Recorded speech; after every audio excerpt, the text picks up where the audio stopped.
So today's video is going to be another scary Canadian true crime story about a serial killer who, outside of Canada, doesn't seem to be spoken about very much, which is surprising considering his crimes. Today's video is going to be about serial killer Clifford Olson. If there is a benchmark for evil, it is definitely Clifford Robert Olson. Clifford Olson was the one your parents warned you about as children. He was Canada's first true boogeyman. He was a truly terrifying individual. He was convicted of murdering over 11 teenagers and children in the 1980s and is also known as the Beast of British Columbia. So this is probably one of the most disturbing cases in Canadian history. I remember his name being mentioned occasionally by my parents, and I knew what he did was horrible, but I wasn't aware of the specifics until I decided to sit down and make this video, and what I found was horrifying, to say the least. Clifford Robert Olson Jr. was born January 1st, 1940 in Vancouver, British Columbia, Canada, to Clifford Sr. and Leona Olsen, and was one of 5 babies featured in the local paper for being born on New Year's Day. He wasn't born early enough in the day to win the big prize of a silver spoon and a case of canned milk, but his parents were presented with a baby book and a gift from Cunningham's drugstore.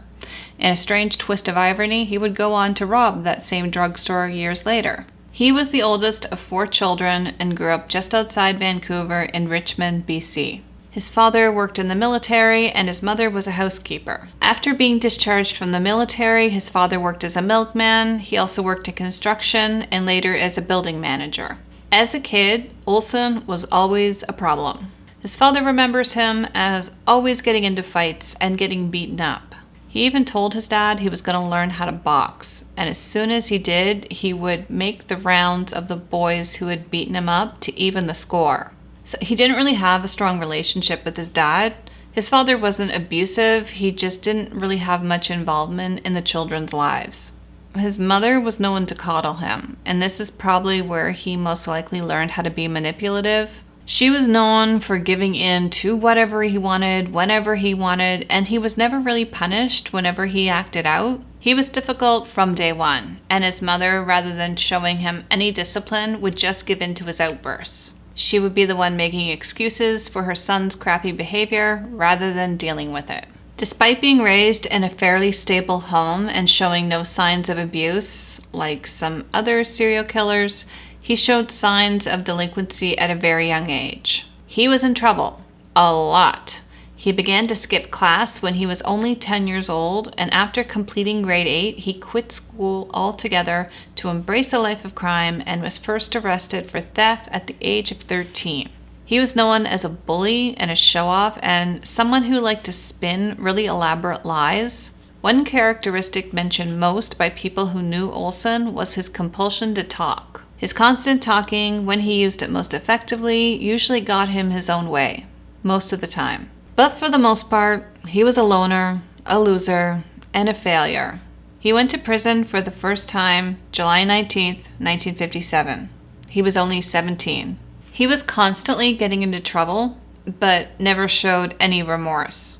He just didn't care at all. Over the next 24 years, he would rack up nearly 100 convictions, consisting of obstructing justice, possession of a stolen weapon, possession of firearms, forgery, false pretenses, parole violation, impaired driving, theft, break and enter, armed robbery, escape from lawful custody, sexual assault, and gross indecency. To cap off his long record, he ended his life of crime in one of the most shocking strings of murders ever witnessed in Canadian history. Looking over his record, one wonders why he was ever let out of jail in the first place for good behavior. I mean, all he did was go straight back to his life of crime. At the age of 17, he was finally sent to jail for break and enter, but he wasn't there very long before his first escape attempt. And on the first escape attempt, he managed to steal a powerboat.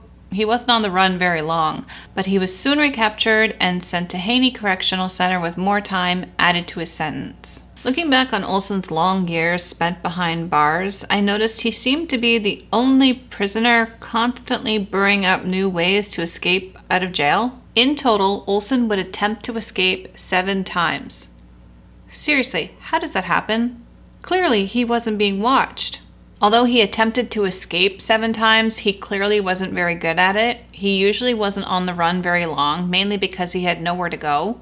The only thing he succeeded at was having more time added on to his sentence. The problem was he never really planned out these prison escapes. It was more like a compulsion to him. He just couldn't help himself. 90% of the time, whenever he escaped, he would return on his own, or he would hide in the woods waiting to get caught.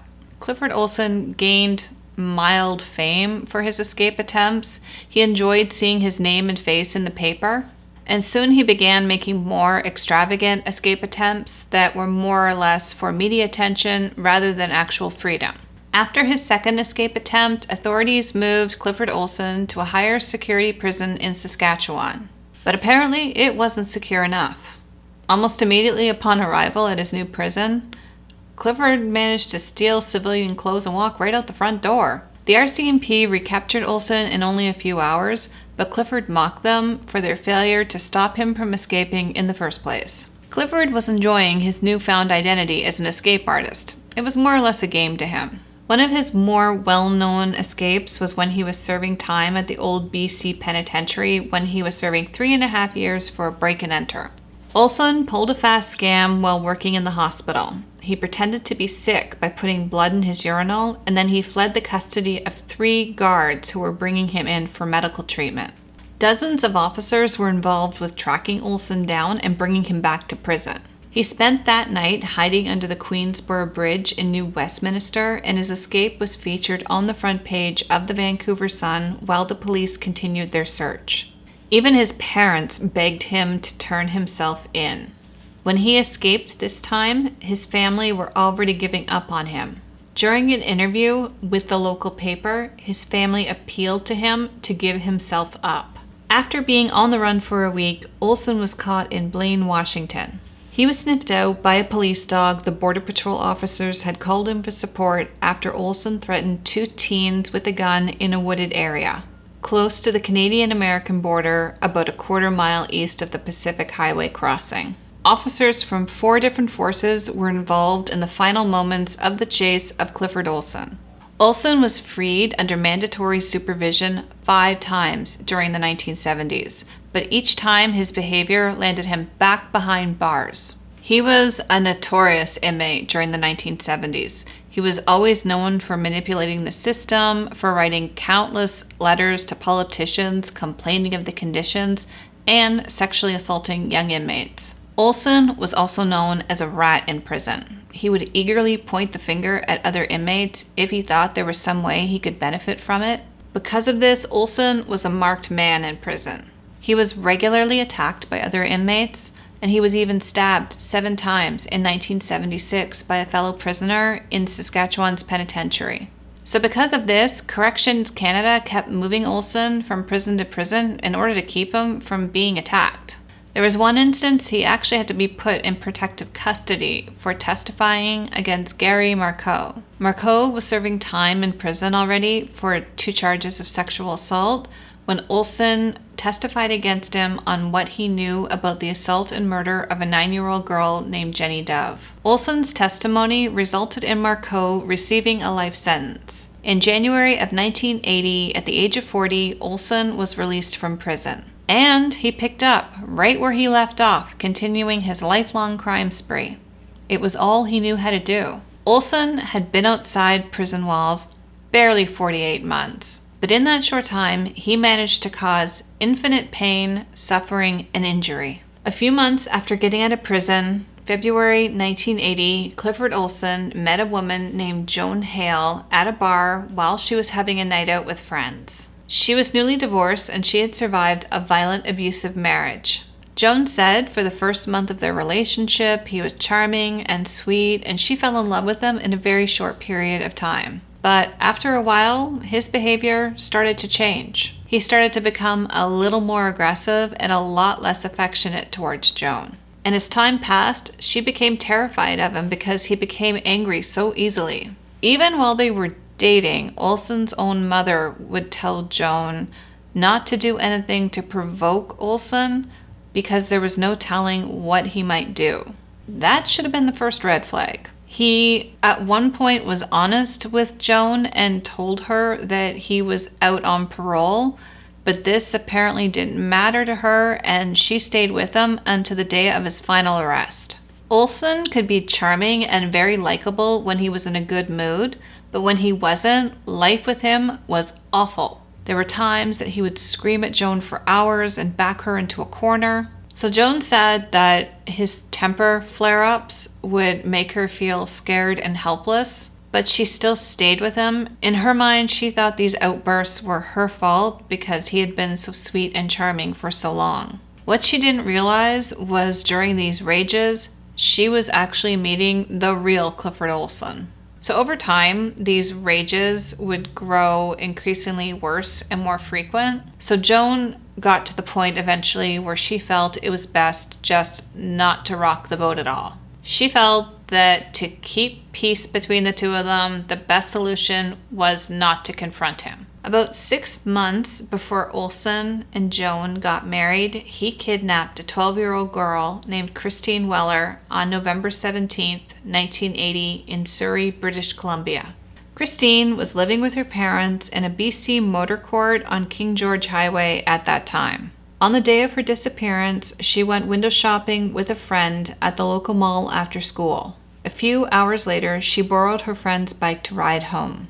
Later that evening, she would ride the bike beside her father as he walked to a bar nearby. When they arrived, her father said goodbye and told her to go straight home, but instead of returning to the motor court, she hung around the parking lot riding the bicycle.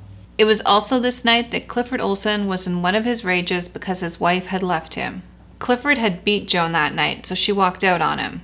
She wrote him a note and walked to her mother's house while she was pregnant. And Olsen was apparently driving around that night trying to find her. And this is when Olsen stumbled upon Christine. Olsen would pull the car up beside her and ask why she was by herself and that it wasn't safe for her to be alone at night.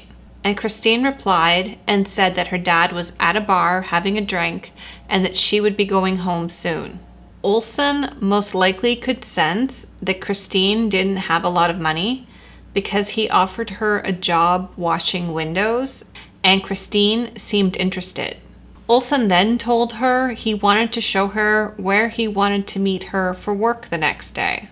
Olsen said Christine was happy about getting a job and to earn money, so she agreed and got in the car with him, but she also made him promise to take her back right away because her father would be angry if she wasn't home. She then leaned the bike up against the wall and got in the car. According to Olsen, he gave her a beer that was laced with sleeping pills, and once she was passed out, he sexually assaulted her many times before dumping her clothing in the Fraser River and disposing of her body. The next morning, Olsen phoned Joan's parents' house where he thought Joan might be and somehow managed to charm his way back into her life. About a week later, the father of Christine Weller's friend contacted her parents because Christine hadn't returned the bike she borrowed. And her parents didn't seem incredibly concerned that their child had been missing for a week. She wasn't in school and nobody else had seen her. Her parents would admit that they hadn't seen her either, and they thought she might have run away and was staying with friends. The police were contacted, and her parents tried to report Christine as missing. Unfortunately, the police assumed because she had been missing a week, she had just run away, so they didn't really try to find her or take the missing persons report seriously. On Christmas Day, 1980, Christine Weller's remains were found by a man walking his dog along the Fraser River. Police discovered that she had been strangled and stabbed repeatedly. She had over 10 stab wounds all over her body. In a strange twist, Olsen would later blame Joan for causing Christine's murder. Because she had left that night and made him mad, she had caused Christine's death. Joan was the one that made him mad. It was all her fault. Over the next 5 months, Olsen would develop a pattern. He would continue to pick up kids, he'd hold out the prospect of a job, and then he would give them a ride to a fictitious construction site. And along the way, he would offer them a celebration slip of booze that was spiked with a sleeping pill. He would sexually assault them. Many he considered killing, but most of them he let go.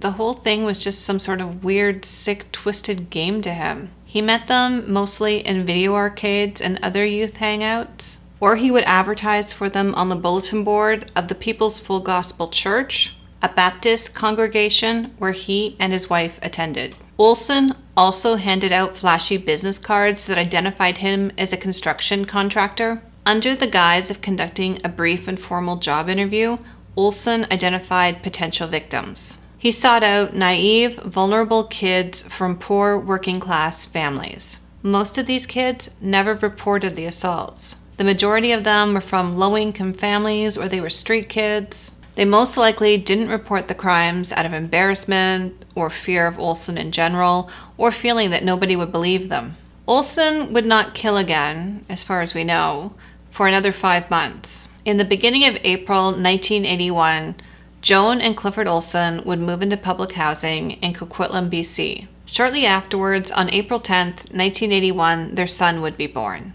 On April 16, 1981, only 6 days after their son was born, Clifford met Colleen Daignault, age 13, who was on her way home from a friend's house in Surrey. Olsen used his usual script, claiming to be a contractor in need of young people to work at a $10 an hour job, which was twice the going rate, washing windows or to clean up around.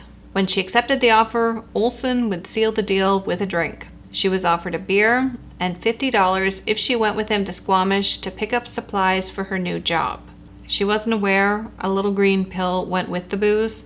It was chloral hydrate, and taken with alcohol, it rendered her woozy and helpless. Instead of taking her to Squamish, he took her to South Surrey, where he would sexually assault her and kill her with a hammer.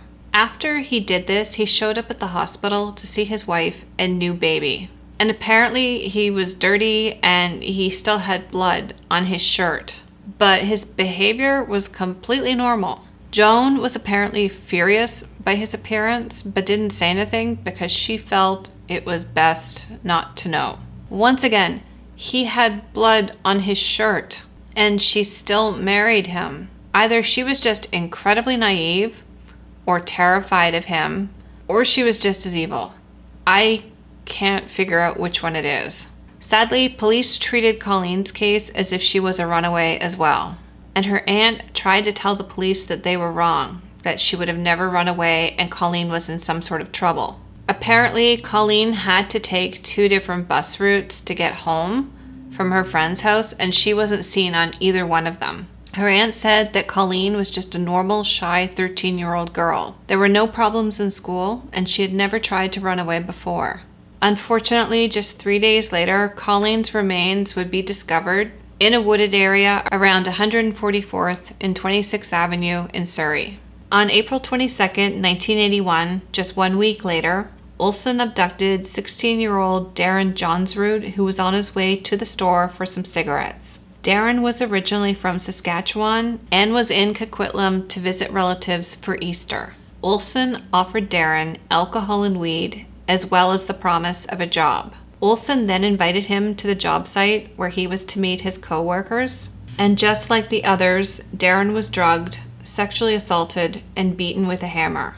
His body was then left by the Fraser River in Mission, BC. So Joan and Clifford Olson would get married on May 17, 1981 at the People's Full Gospel Church. Their son would also be baptized in that same church. The Olsons gave off this impression that they were devout Christians, especially to their fellow churchgoers. 2 days after the wedding, on May 19th, Clifford discovered 16-year-old Sandra Lynn Wolfsteiner, who was hitchhiking from Surrey to Langley to go see a friend. He used the same pickup line, offering her a job washing windows for $10 an hour. She was interested, but didn't immediately accept the job offer, so Olsen also offered her an apartment at a discount if she worked for him. Her mom was struggling to pay the bills, so Sandra accepted the job offer and got into the car. Olsen also offered her a beer and $80 if she would go with him to pick up tools in Chilliwack. Sandra apparently got suspicious and allegedly asked Olsen if he was going to kill her. Olsen would then pull over and he would lead her by foot into the woods, telling her that this cabin wasn't that far from the road. When he got far enough off the logging road, he sexually assaulted her and beat her with a hammer. According to Olsen, she was still breathing when he left her in the woods. After driving away, he threw her belongings out the window and the hammer into the creek. Witnesses would say they saw Sandra getting into a gray two-door vehicle, but unfortunately that tip didn't turn out any leads because Olsen used rented vehicles to commit his crimes. On January 21st, 1981, Ada Anita Court, age 13, was trying to catch a bus in front of her brother's apartment where she had just finished babysitting her nieces. Clifford Olson pulled over and asked her where she was heading. She told him Burnaby, and Olsen quickly said he was also going in that direction and said that he could give her a ride there. She too was also given a beer spiked with sleeping pills and passed out while Olsen kept driving. She was also taken to an old logging road where she too was beaten with a hammer and sexually assaulted. It is beyond tragic that Olsen's missing victims didn't activate a massive search. When upset parents initially complained about police inaction and started to speculate about the existence of a serial killer, investigators downplayed their fears and insisted that the teens had run away. It was a different time. There were no Amber Alerts back then because there were no cell phones. In America, the National Center for Missing and Exploited Children hadn't even been founded yet. Nobody in the police department thought or suspected that a serial killer was on the loose. Most of the missing kids were considered runaways by police, and further investigations never happened. Olsen also avoided drawing attention to himself by leaving their bodies in different towns within the lower mainland of British Columbia. This, of course, resulted in different police departments handling these cases. Law enforcement didn't connect the crimes because they weren't sharing resources. In the end, however, the police were forced to acknowledge the obvious, as the number of disappearances neared double digits. Ada Court would be the first victim that forced the police to take this case seriously because she didn't fit the profile of a runaway kid. Olsen would also ramp up his killing spree and would take 6 more victims in the month of July 1981. On July 2nd, 1981, Olsen happened to be working a real job, for once, doing a bathroom tile renovation. On his lunch break, he saw 9-year-old Simon Patrick Partington, who was riding his bike to a friend's house. At the time of his abduction, Simon was living with his parents in Surrey, BC. It was the disappearance of this angelic-looking 4-foot 2-inch, 80-pound boy that kicked into full speed the police investigation of missing children in the Vancouver Lower Mainland. At about 10:30 a.m., Simon left his home on his bike to go visit one of his friends. Simon never arrived. Olsen had offered Simon some money if Simon could help pick up firewood at a nearby apartment. Simon was just a young guy. He was only 9, so he told Olsen that he would need to ask his parents' permission first, and Olsen, ever the manipulator, agreed, saying that he would drive him home so he could ask his parents. They stopped for candy at a gas station, and Olsen offered the 9-year-old a beer and promised not to tell his parents. Simon was nervous that his parents would find out about the beer, so Olsen told Simon that he had a special pill to stop the effects of alcohol. Simon took the pill from Olsen and passed out. Olsen took him to a clearing across from the same spot he killed Christine Weller. He used his belt to strangle Simon, he sexually assaulted him, and repeatedly stabbed him. He then dragged Simon into the bushes to hide his body. As if his crimes weren't horrific enough, this is where things take a darker turn. Olsen had just murdered a child. His coworker never suspected a thing. That is a glimpse into the mind of a sociopath right there. The police were immediately contacted when Simon didn't make it home for dinner. Simon's disappearance wasn't classified as a runaway because he was a kid that came from a very nice Catholic family. This time, there was a full police investigation into this child's disappearance. Witnesses came forward, and it was then a composite sketch was put together and released to the public of the man that possibly took Simon. Simon's bike was also found at the Cedar Woods shopping center close by to his house. When Olsen saw the sketch, he apparently wasn't concerned. In his mind, the sketch didn't look like him, and he also had an alibi. He was working with somebody else doing a tile renovation. Even though Olsen wasn't worried, police had already started to suspect that he was involved. He already had a huge rap sheet, and he lived close by, but they had no evidence to prove that he was responsible. And his past parole officers didn't suspect he was involved either because his past crimes didn't reflect murder. Unfortunately, police wouldn't link Simon to the other missing kids because he didn't fit the same profile. Olsen also randomly picked his victims from a large area of the lower mainland that were all under different police jurisdictions. And the lack of coordination between the regional police departments and the RCMP worked to his advantage. Strangely enough, in mid-July 1981, 2 teenagers were arrested for trying to extort money from Simon's parents. A few weeks after Simon's disappearance, these kids called his family demanding money for information. Simon's father played along, and he left a bag of money for them, and the police arrested them when they tried to take it. Between the murders, Clifford was also bribing teens and drugging them just to sexually assault them but not kill them. Most of them didn't report the assaults, but some of them were starting to do so, and the description fit the person that the police were looking for. Unfortunately, these kids couldn't provide the cops with a name. They could only give them a description. However, at this point, police couldn't rule Olsen out any longer. He was officially a suspect. Meanwhile, Olsen was also regularly seeing his doctor for refills on his prescription sleeping pills. For whatever reason, he was always forgetful or clumsy when it came to his medication. He was always coming up with stories about losing his pills or dropping them or forgetting them, when in reality, he was just going through a lot of pills by drugging his victims. On July 9th, 1981, 14-year-old Judy Kozma left her house at 11 a.m. to visit a friend in Richmond, BC. She also had a job interview at a fast food chain that afternoon. She also had the unfortunate fate of meeting up with Clifford Olson that day.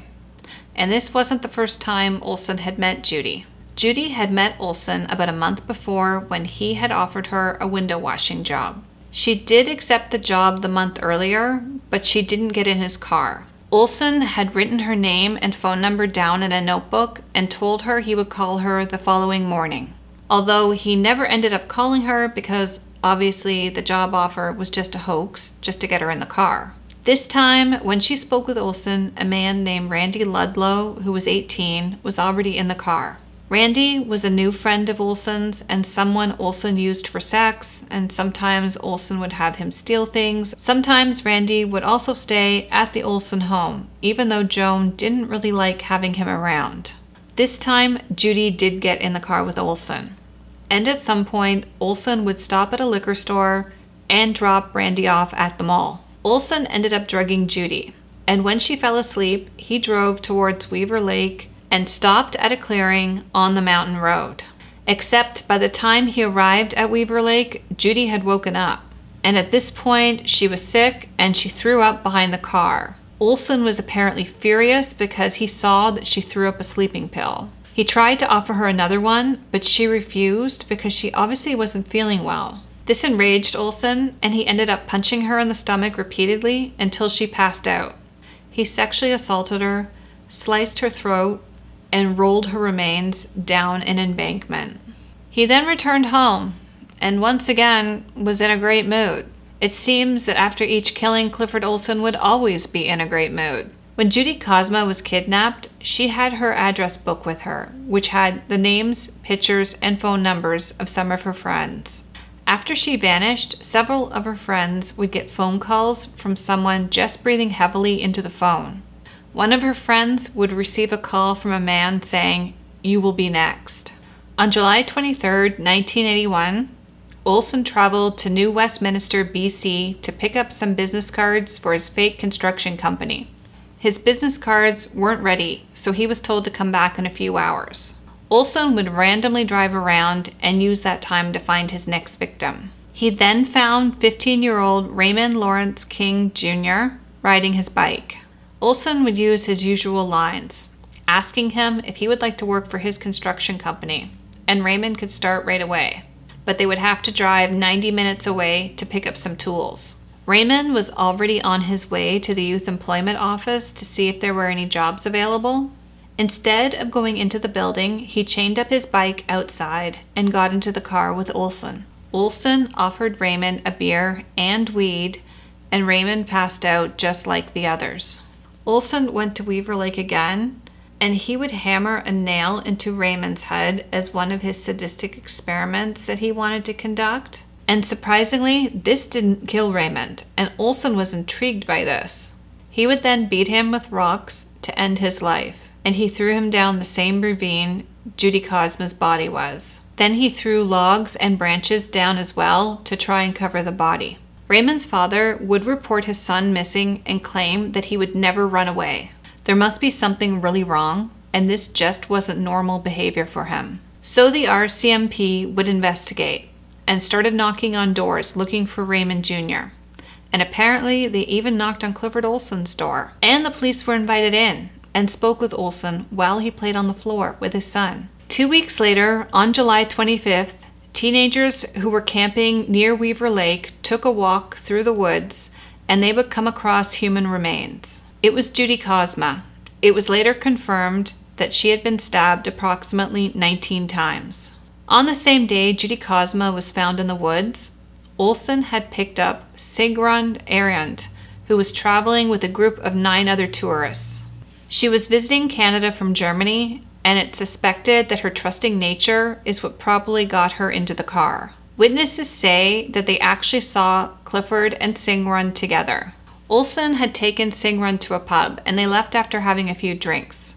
Olsen would drug Sigrun too, and he took her out to Richmond, where Christine Weller was found, and Simon Partington's body still remained. He killed her with a hammer. Her family wouldn't report her missing for almost a month, assuming she was just having fun exploring this new country. When her tour was over, she was supposed to go to her aunt's house for a visit, but she never showed up.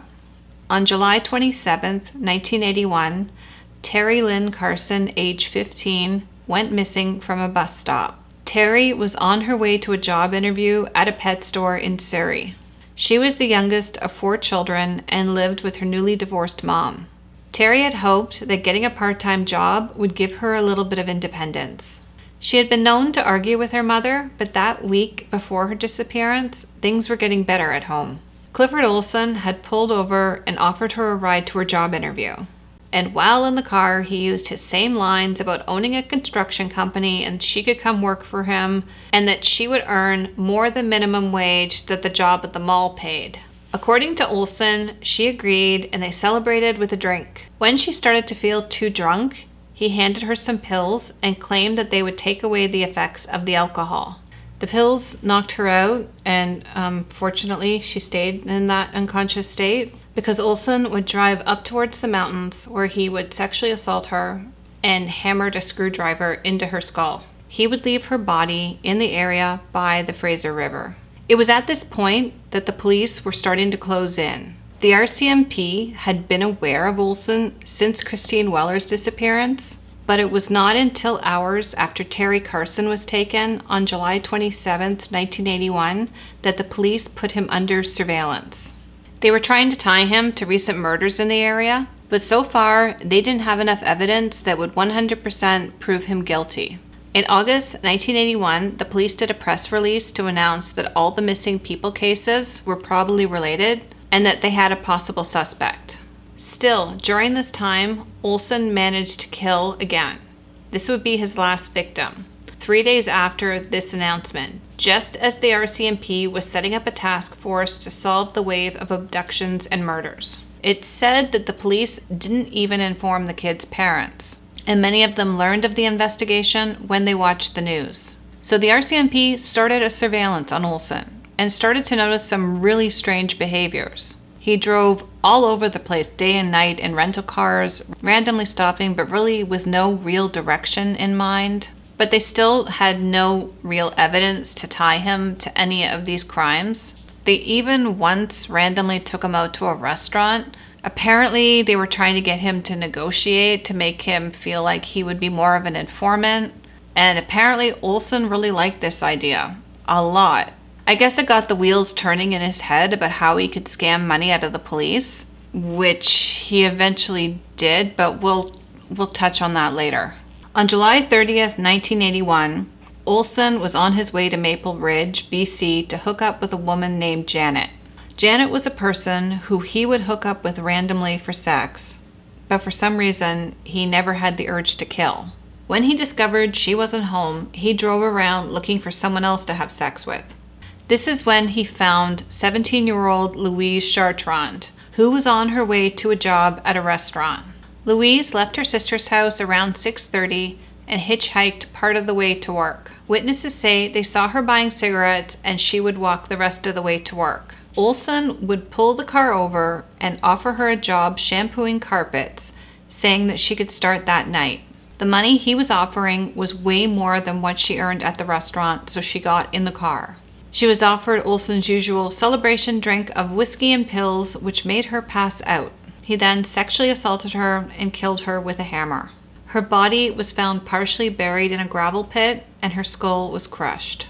On August 5th, 1981, Raymond King's body would be found after dental records confirmed it was him, and police put a 24-hour surveillance on Olsen.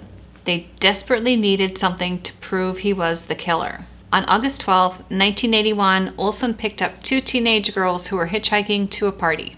Olsen claimed he wasn't going to hurt them, but police pulled him over and arrested him for contributing delinquency to a minor. NRCMP was able to hold him for a little while because he was due in court for other charges. This is when they found Judy Cosma's name and phone number written down in his notebook. He had written it down when they first met. And this was basically the beginning of a full confession from Olsen. Apparently, Joan didn't suspect Clifford of any of the murders. She claims that she's a victim of his abuse too, which could possibly be true. I'm torn on this because she knew something was wrong. She could sense something was wrong. She just didn't know what it was. I don't know if that was because of fear or just not wanting to know or a combination of both. She did say, looking back, that there were obvious red flags that she ignored. She could remember times where he would disappear for 2-3 hours at a time. And other than the odd job that Olsen would work here or there, he didn't have a regular full-time job. He just lived off of Joan's previous divorce settlement, her life savings, her father's retirement, but he also made money on the side as a scam and a thief. So even though Clifford Olson was arrested and the police suspected him of being involved, they really didn't have enough evidence to arrest him for the rest of the murders. And Olsen didn't confess to the other murders easily, no matter how long the police interrogated him for. He was careful not to implicate himself, and he often spoke of himself in the third person, or spoke of a friend who may or may not have given him information about the murders. Often these interrogations were long, some were in the middle of the night, some would go on for 12 or 13 hours at a time. The police were trying to make him slip up or crack due to exhaustion, but he kept on talking in the third person, knowing anything that he said could not be used in court against him. He'd also say things like, "This guy's probably most likely insane," or he would need to plead insanity to be kept out of the federal penitentiary. He would go on to talk about his friend again, saying that his friend disposed of all the evidence and they had nothing on him, which was true. The police needed a confession. So on August 20th, 1981, Olsen started to play games with the police. Remember when they took him to a restaurant a little while back because they wanted to make him feel like he was negotiating to be an informant? On August 20th, 1981, Olsen offered the police a bribe called cash for bodies. He wanted $10,000 per body and one freebie, so 11 bodies for $100,000. And I'm not sure why the police thought this was a good idea, but they agreed. During his interrogation, Olsen offered to lead the police to the remains of the children who hadn't been found. He also said he would also return some of their jewelry and clothing, which he had kept as souvenirs. Tapes of the interrogation sessions and notes from investigators provide a vivid, if unsettling, picture of what happened. He said, "I'll give you 11 bodies for $100,000. The officer repeated, "You want $100,000 for 11 bodies?" "Yes," Olsen continued. "And you will get statements with the bodies. I will give you all the evidence, the things that only the killer would know." Later, Olsen would call his wife Joan and say, "Honey, you're going to be rich." He told the lawyers how he wanted the money distributed. Some would pay their legal fees, some would go to his parents, but he wanted to ensure Joan and their baby son were looked after. He also suggested his lawyer, Robert Shantz, write a book called Kiss Daddy Goodbye. Ew, what is wrong with this man? Olsen's family received the cash, and in exchange, prosecutors were able to ensure a first-degree murder conviction, ease the anxiety of the parents whose children were still officially declared missing, dispel the terror that gripped British Columbia, and end an enormously expensive police investigation. So in the end, a trust fund was set up for his wife, and she was paid $100,000 for this controversial deal. Even Olsen's own lawyer denounced this deal as improper, saying that we all know that police pay informants, but I don't think we should pay the culprits. If the deal-making scene had seemed surreal, the grisly caravan to recover the remains was something out of the Twilight Zone. Olsen traveled in a car with 4 detectives and a dog car, and behind there were 3 to 4 other vehicles with forensic specialists to handle the crime scene. Olsen sat in the back seat with a microphone and a tape recorder. The killer wore a regulation RCMP hat as a disguise and dictated as they went, describing the locale and the circumstances of each murder. Olsen liked the hills around Weaver Lake and River Road for disposing of his victims. One body was mummified by the time it was found. Others were so badly decomposed, only pathologists could identify them. In the end, Olsen would give up correct information for the 11 victims that we just discussed. Christine Weller, Colleen Daignault, Darren Johnsrud, Sandra Lynn Wolfsteiner, Ada Anita Court, Simon Partington, Judy Cosma, Raymond King Jr., Sigrun Arend, Terry Lynn Carson, and Louise Chartrand. A girl by the name of Verna Jury, 17 years of age, also disappeared on the same day as Darren in the Lower Mainland, and the RCMP tried to get a confession out of Olsen, but failed. There are many more murders dating as far back as 1964 that Olsen could be guilty of as well, but he only confessed to killing the last 11. Unfortunately, the majority of his victims' cases will remain cold. So the media and the public vilified the police and condemned the Attorney General for this deal, and quite honestly, I can't say I blame them. And they couldn't backpedal fast enough, but at the end of the day, they couldn't talk their way out of this one. The government had paid Olsen for his conviction. Members of the public were disgusted, and the families of the victims were outraged. Most of the family members couldn't get over the shock that this deal was made on their behalf. So this whole cash for bodies deal didn't go over very well with the public.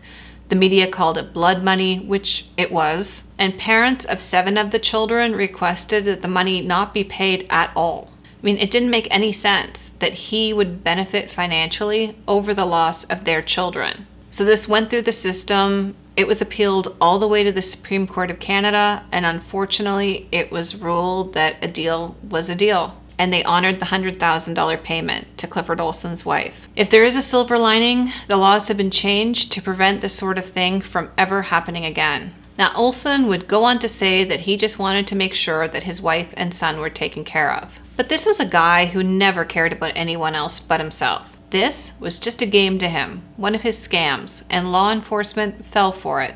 So I don't know why I'm surprised, but Olsen would do his best to try and seem insane during his psych evaluation, but he was found fit to stand trial. He would first try to plead innocent at first, but then all the interviews were taped, and they would be used as evidence against him in court, so Olsen then changed his plea to guilty. So on January 14th, 1982, Clifford Olson was sentenced to life in prison for each one of his victims. So in Canada, our longest prison sentence is life. We don't have a sentence of life without the possibility of parole. So anyone that receives a life sentence has the opportunity to apply for parole after 25 years. And this doesn't mean that they'll get parole, it just means they only have the chance to apply for it. Now, here's where things start getting really weird. And I shouldn't be surprised that he tried to do this after everything else that he's done, but Canada used to have a law on the books called the Faint Hope Clause, and this law allowed prisoners to apply for parole after serving only 15 years of a life sentence instead of having to wait for 25 years. When this law was created, it was really only meant for exceptional people who had made every effort to turn their lives around and who took full responsibility for their life and their actions. This law was not meant for serial killing sociopaths who were trying to manipulate the system. Clifford Olson actually had the nerve to apply for parole under the Faint Hope Clause. In January 1997, the government amended the legislation to exclude applications from multiple murderers. Glad they were quick to get on that. But by the time the amendment came into effect, one of Canada's most notorious serial killers, Clifford Olson, had used the clause to apply for parole. This would be the last time a multiple murderer was allowed a parole hearing under the clause in Canada. And in 2011, the Faint Hope Clause was repealed completely. He ended up going to court, and the hearing was held over the course of 4 days. Victim impact statements were read aloud in the courtroom, and the entire ordeal upset and re-traumatized the victims' families. Thankfully, it took the jury only 15 minutes for his application to be denied. So not only did he appeal for a new trial and early parole under the Faint Hope Clause, he also petitioned for parole on all but one opportunity after he had served 25 years. He also used Canada's Charter of Rights and Freedoms to mount dozens of annoying and frivolous challenges. In 2 of his more bizarre legal challenges, he claimed that being denied a solid pleasure, life-size, revolutionary, non-inflated sex doll and the installment of plexiglass to line the front of his cell to protect him from other inmates amounted to cruel and unusual punishment and thereby contravened the charter. I have no words. In March 2010, another controversy developed when the media disclosed that Olsen was receiving 2 federal government benefits from Canada while imprisoned, a total of $1,169.47 monthly.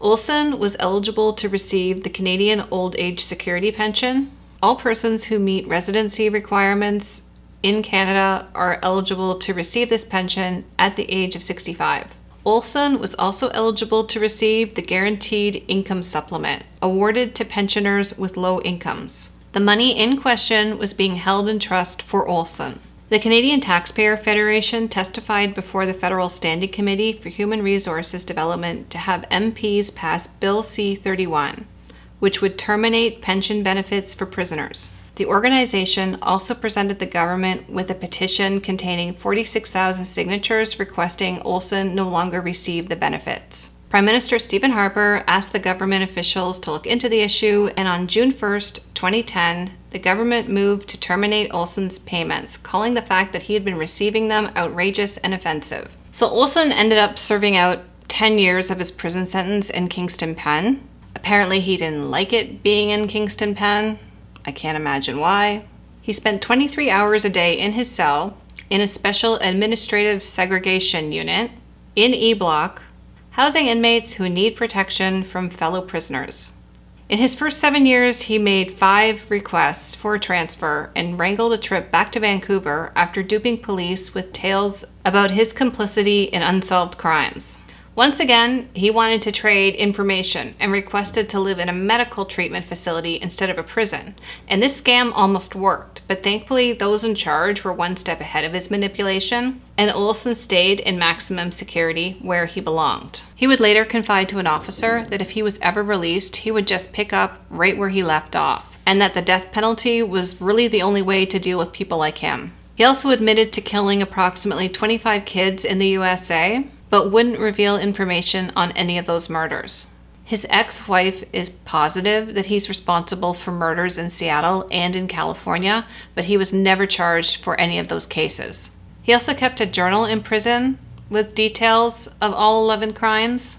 Some of these journal entries are up to 50 pages long, detailing how he got these kids into the car and what he did to them. Not much is really said of Joan or their son. She's pretty much lived a very quiet life ever since the trial. In court documents, she would go from saying life was stormy She would say that she was fearful, but that he was also very kind and thoughtful towards her. He would always call and let her know when he was running late. She did admit in court that she felt that he was probably involved in something illegal and that they were living off the proceeds of crime. As of today, Joan and her son have changed their names and they are living lives unknown to the public. So Clifford Olson's last unsuccessful parole attempt was November 2010. He is quoted as saying, "This is the final time," Olsen told the board in disgust. "Never again, I'm out." For the first time in his life, he was telling the truth. On September 30th, 2011, at the age of 71, Clifford Olson passed away in prison from cancer. The reactions from the victims' family members was mixed. Some were relieved, others seemed to be re-traumatized again because it took them back to that day, and then others expressed relief that he was finally gone. Olsen never showed any remorse for his heinous murders, but the criminal justice system changed in response to his diabolical behavior on both sides of the prison walls. His crimes gave rise to the Victims of Violence movement, their representation at trials and parole hearings, and the establishment of a missing children's registry. His ridiculous demand for parole led to an amendment of the criminal code, barring multiple murders from applying for early parole under the Faint Hope Clause. And his ability to collect a pension and old age income supplement resulted in the passage of Bill C-31, denying payments to prisoners while they are incarcerated. If you've made it this far, thank you so much for watching. If you're enjoying my true crime series and you'd like to subscribe, please do so, and I will see you next time.